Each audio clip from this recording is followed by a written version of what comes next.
নমস্কার বন্ধুরা। আজকে আমি জন্মছকে বিশেষ কয়েকটি ধনযোগ সম্পর্কে আলোচনা করব। তো আলোচনার পূর্বে আপনাদেরকে রিকোয়েস্ট করব যে আমার YouTube channel astrologer Gautam Ganguly, এটাতে সাবস্ক্রাইব করবেন এবং আমার ফেসবুক দিশারি জ্যোতিষ কেন্দ্র, এখানে ফ্রেন্ড রিকোয়েস্ট পাঠাবেন। তো ধনভাব সম্পর্কে যে সূত্রগুলো আজকে বলবো, বলা হয়ে থাকে যে এই রকম যোগ যদি কোনো জাতক বা জাতিকার থাকে তাহলে তার হরোস্কোপ দেখার কোনো রকমের দরকার নেই।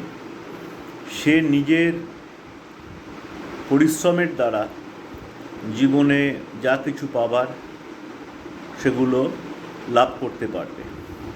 প্রথম যে ধনযোগ সিরিজটা বলবো সেটা হচ্ছে দ্বিতীয় পতি সম্পর্কে।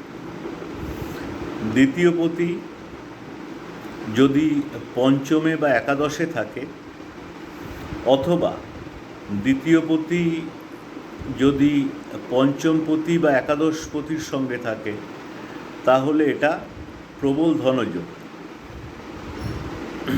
দ্বিতীয় সিকোয়েন্সটা হচ্ছে পঞ্চম পতিকে নিয়ে।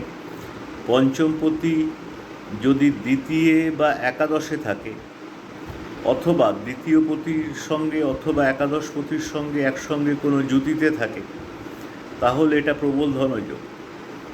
এবং থার্ড যে সিকোয়েন্সটা বলবো সেটা একাদশ পতি অথবা আয়পতিকে নিয়ে।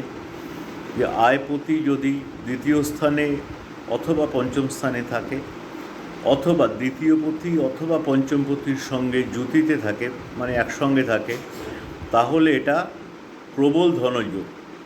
তো এই ধরনের জাতকের কোনো রকমভাবে কখনো হরোস্কোপ দেখার প্রয়োজন হয় না। এরা নিজেদের পরিশ্রমে যাবতীয় জাগতিক সুচ্ছন্দ এরা হাসিল করে নিতে পারে। নমস্কার।